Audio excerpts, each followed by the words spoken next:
Good afternoon, Minecraft fans. I'm Lyric. And I'm Joju, and we welcome you back to the MCNN Limited Life Recap. Week 3 was a chaotic one, to be sure, with more events, mishaps, and deadly shenanigans than we've seen in this game so far. With everything happening everywhere all at once, we had a heck of a time tracking the events of this week's session.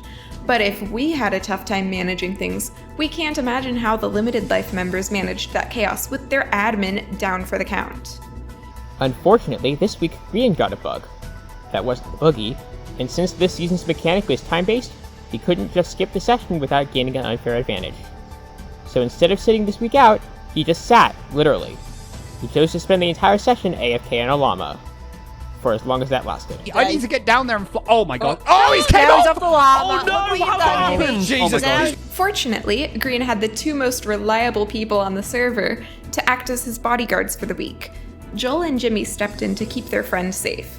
Bad boy bodyguards, that's what we are this session, Jim. Wow, jeez. Bodyguards. Grian, just so you know, I am saving you. I am your savior. So if I was to sum up 10 things I hate about you in 10 words, Grian, I would say probably fun rom-com, which plays on... I've run out of words. While the bad boys were stuck with community service, in another part of the server, Skizzleman tried to make a deal with his soon-to-be yellow ally GoodTimeWithScar, proposing to form the Yellow Bellies Alliance. Unfortunately, Scar was more interested in stealing the Mean Girl's sugarcane. Checking in on two of the other three Team Ties members, Impulse and Tango did indeed have to escape the Nether at the beginning of this session. We here at MCNN feel vindicated to be proven right on that front, and that's another square marked off on Salem's bingo card. For more Team Ties news, we have a special report on Impulse's time as the boogeyman from our good friends on the field team. Let's go to them now. This week, two shadows hung over the server. The Boogeyman Curse, and whatever the heck the dirt grid is that Skizzleman was building in the sky.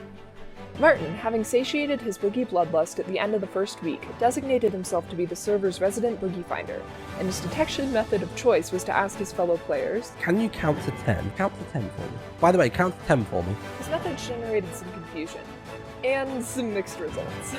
1, 2, 3, 4, 5, 6. 7, 2, 10. That was the 10, right? In case you were confused about his methods, he explained to Big B last week that he's listening for how a specific number is said. I don't know. You said 7 with way too much confidence. You know about 7, right? 7, 8, 9. So if you're that comfortable around killers, I think you're probably the boogie. The effectiveness of his detection method is still up in the air, because Martin didn't actually meet up with this week's boogeyman until after they drew blood. The shadow of the boogeyman was cast this week onto a player returned from the Nether, Impulse, who immediately had to pretend like he wasn't out for blood. What? Alright, I'm gonna keep my cool. I'm not gonna tell them, especially the bad boys. He kept quiet and avoided suspicion, but his team ties regrouped to discuss their plans for the day, and with their backs turned at that, Impulse found his fingers itching for his sword. This is perfect. He's distracted, no sword. We could probably get the kill right now and just get this over with. But he found his resolve to not turn on his allies, hoping that a more opportune target would arise alongside his team's project of the day. Team Ties moved to begin construction on Skynet, a system of dirt pathways in the sky to allow them to maneuver around the server, optimally positioned for TNT to be dropped from its edges. Skiz said he wants to build Skynet, which is a network of pathways way up high, right? And that makes me scared, because I will probably fall off it and die. Impulse also started construction on a bubble elevator up to the top of Ty's tower. Hey, I'm gonna practice this. I don't think it'll kill me. Aha! But it eventually led to Skizzleman's death when he fell into the accidental mob farm below. Oh no! Ah! Oh, come on! This left Impulse, who was at fault for the hole in the floor, as well as the short ladder, feeling conflicted, wondering whether or not he should take credit for his teammate's death. In the end, he decided against it, and after confiding this information, and his boogeyman status, in Tango, he was presented with the perfect opportunity to get his actual kill in for the session. Over on the Bad Boys Bread Bridge, Martin had suspended Grian in the air on top of his llama like a blocky piñata, and he invited the entire server to come check it out. With this in mind, Impulse went up onto Skynet and joined Skiz above the scene. Can't kill any yellows, and there's lots of yellows down there. You can't. Are you Boogie, dude? There it goes. You're Boogie. After multiple failed attempts at killing people with TNT from above as chaos ensued from other deaths below, he finally got his chance when PearlescentMoon came up to the Skynet. Oh no, I just threw it in a I pool. just That's fell. great. Wow! With her second death this session rapidly succeeding her first, Pearl swore to Impulse that she had him in her sights. Ties, however, was too busy celebrating this victory in the skies. Oh, did you get it? I just spleefed her. Well, that was total chaos. While all this was going on, Jimmy went to visit the nosy neighbors, striking a deal with them for a frog. Pearl wasn't particularly helpful on this front, but Big B was a little more willing to negotiate. Have you got frogs, right? I'm not allowed to tell you. You've got frogs, haven't you? Yeah. Wait, can I have a frog? Dude, No. you get a frog, you get unlimited bread. Really? In other news, this week saw a good chunk of the server turn yellow. Scar had a lead on the rest of the server, and we all know that an unhinged Scar is a Scar to be feared. Welcome to Scar Watch.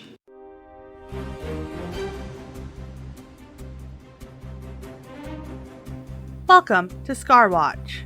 Residents of the Limited Life SMP are advised to take shelter, as a Category 5 Chaoscar is rapidly approaching the server. Although the storm started as a Category 2, well surrounded by friends and neighbors alike, the Chaoscar became a Yellow Life, which escalated its status. As is typical of any level of Chaoscar, this Chaoscar cannot stop committing acts of larceny if his life depended on it. Chaoscar's first destination was Etho's mob farm, which he and B-Dubs robbed for its TNT. The duo then proceeded to the Coral Isles, but were caught by Martin before they could trap it. The Chaoscar truly earned its level 5 status during its arrival on the Bad Boys Bread Bridge. When confronted with an AFK Grian, Scar has to be told not to kidnap him. Hey guys, why have you got so many wolves? I'm explicit, Scar. I'm explicitly telling you you're not allowed to steal Grian. Don't steal that. Wait, what are you talking about? And compensates by baby talking him. Oh, look at how cute he is up on his little lom lom. Who's your cute little boy and his lom lom? Don't steal him. He's our Grian. After a detour to bug the nosy neighbors, which was fortunately unsuccessful, Scar returned to the BBBB just in time to participate in the mayhem already occurring. Scar attempted to claim his first kill as a Yellow Life by attacking a Pinata Grian, but was unsuccessful. Scar then tried to spleef Jimmy multiple times, which didn't kill him. However, he did manage to kill Jimmy with a TNT minecart to the face. A yellow name's got to do it. A yellow name's got to do it. Scar! You did it, Scar! You did it! Martin, I swear, I'm going to be in so much trouble. A yellow name's got to do it. Excuse me? Bringing that poor fellow down to yellow. Chaoscar continued his reign of destruction, attempting to attack Scott in the same way. When this failed, it was just in time for him to unload several more minecarts on Grian, which also didn't work.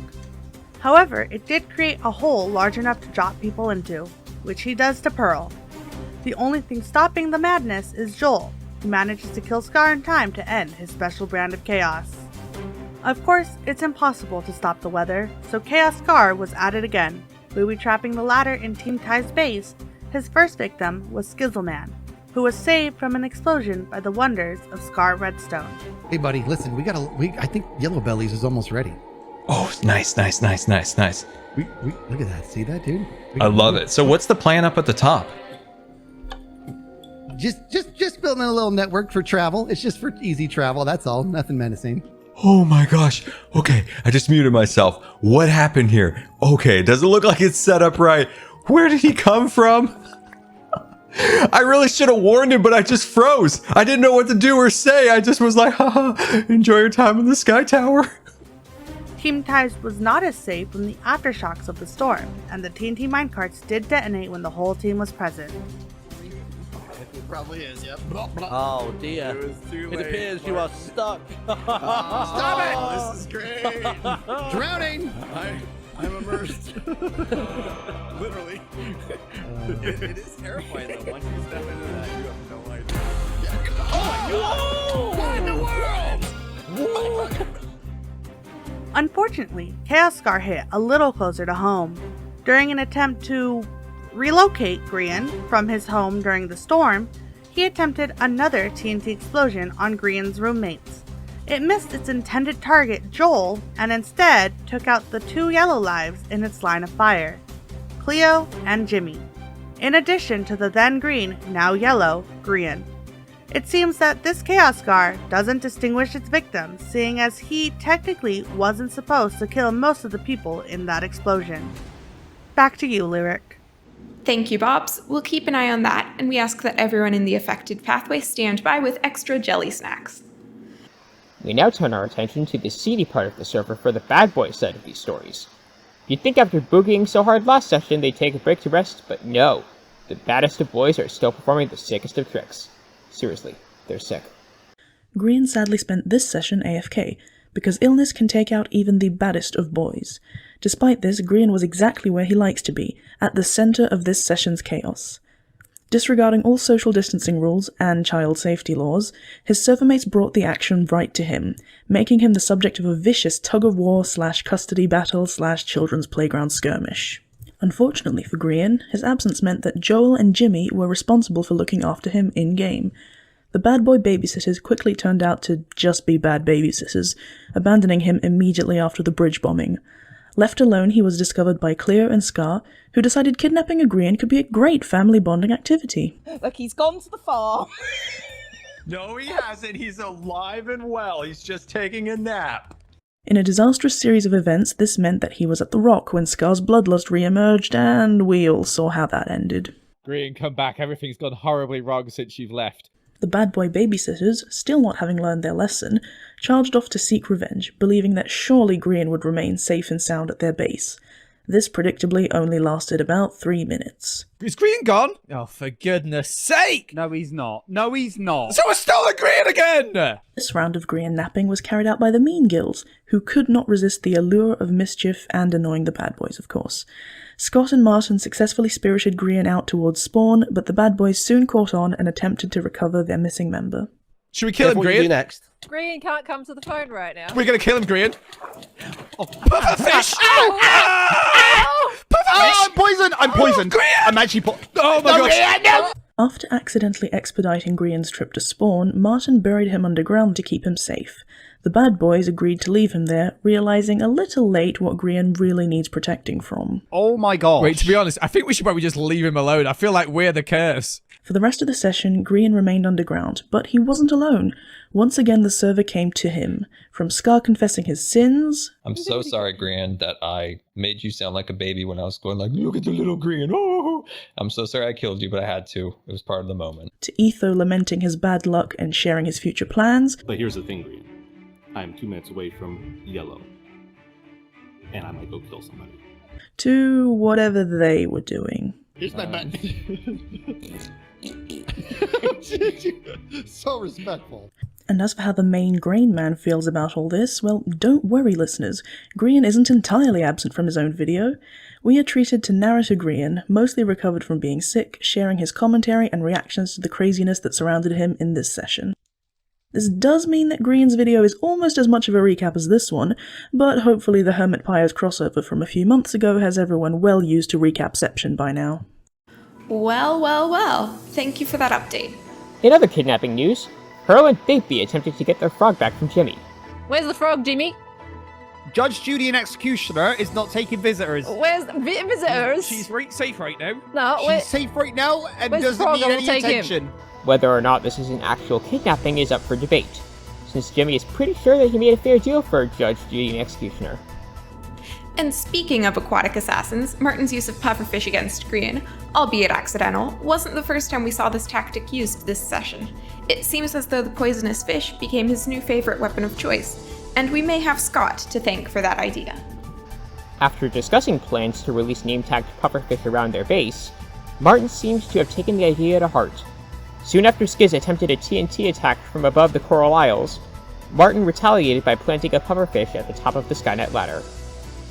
Though it wasn't successful, we all know that his later use of it against the bad boys was deadly. Pufferfish! I'm poisoned! I'm poisoned! I'm actually oh my gosh! No! Oh my gosh! I'm so low hearts. Dude, we are the worst. Martin only used pufferfish offensively twice this session, but seeing as he kept the bucket on his hotbar more often than not, it wouldn't be surprising if we see him utilize it even more next week. And now, it's time for that classic segment where we follow the wacky adventures of the man with a grin that could wax 1,000 blocks, as we ask, where in the world is B00? Hello again, I'm Anachronistic Cat, and I'm back to bring you all the news about B00. From what we see of him, I've determined that he spent most of the week between Etho's mob farm and building up the Clogger's base at the rock. But you want the details, so let's get into it. B-Dubs began the session by being a beacon to guide Scar home from the mines. After lagging and logging out, he returned just in time to see if he would be the boogie. The Clockers then discussed if they could trust each other to tell the truth, and concluded that they could. Their conversation continued to clocks, informing us that B-Dubs was at 19 hours and 12 minutes. B-Dubs and Cleo went and worked on the enchanting setup, while Scar stole the Mean Girl's sugarcane. The Clockers all enchanted their armor and asserted the need to seek a source of XP. Cleo left, and Martin arrived to advise murder. He asked B-Dubs for the time, and B-Dubs shared that he was on 1851. B-Dubs led Scar to Etho's farm to collect child support in the form of cash, check, or gunpowder. Ties was none the wiser when the pair showed up to chat, and B-Dubs teased Tango's tower, but parted with a compliment. I love it. It looks amazing. On their way back to the rock, they crossed paths with Jimmy and Bigby, who complimented Scar's clock, and B-Dubs seemed bitter that no one ever complimented his. The Clockers reunited at BB Manor, where they were warned to leave Grian alone, so they headed home. Back at the rock, B-Dubs continued to conspire with Cleo to secure Silk Touch. They head to the mob farm to try, and fail, to shorten the drop so mobs could be farmed manually for XP. They laughed about breaking the farm, but given that Etho never found it broken and we didn't see Cleo or B-Dubs for about 10 minutes, we assumed they fixed it right after. They returned to the rock and B-Dubs recommenced clock tower construction. Scott and Etho showed up and the group went to watch Grian dangle. B-Dubs fell off the bridge as Scar said, "Traps," and as he ran to get back up, he reminded Jimmy that yellows can't kill yellows. Shame Scar didn't overhear that. B-Dubs and Cleo went to refill Scar's ammunition, but Impulse decided it was bombs away, and the pair dodged back towards the rock as TNT dropped. Cleo reminded B-Dubs that they still needed levels, and he again suggested they use Etho's mob farm. Cleo was skeptical, but B-Dubs believed he could make it work. Correct me if I'm wrong, but I believe the definition of insanity is doing the same thing and expecting a different result. He arrived at the mob farm and discovered the new security system Etho installed. He also discovered that it doesn't work. He and Etho had a fascinating discussion, where they exchanged promise rings and discussed which allies they would betray first. But Etho, I feel like if this whole thing falls apart and alliances and stuff, it'll still be you and me. We'll still stick together. Again at the rock, B-Dubs' building is interrupted by Jimmy rustling the Clocker's cows. They descend to deal with him, and B-Dubs loosed the hounds of mild inconvenience to scare him off. Scar got an unfortunate and 2/3 illegal triple kill, and Joel tried and failed to return the favor by dropping TNT on B-Dubs. Scar and B-Dubs visited Ties, and as Scar raided the place, B-Dubs, Tango, and Impulse discussed the concerning amounts of bloodthirsty yellows beyond the walls. B-Dubs returned to building, but the rock continued to be clock tower blocked when Skiz attempted to shoot him from Skynet, reminding us that the Clockers Ties alliance is on shaky ground.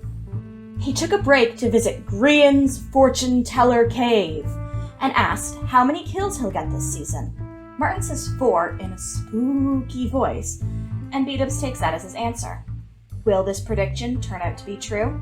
Only time will tell, but as it stands, he's got 3 to go. The session ended with the Clockers united at the rock. We are unsure if they got Silk Touch, as Cleo, the only one who could tell us, ended her episode half an hour before anyone else. As for his clock, there's no estimation needed this week, as near the end of the session, B-Dubs outright stated that he was at 17 hours. Now back to the studio. Oh, by the way, Etho died this week. We will not be acknowledging this since Etho Standard Time is so useful.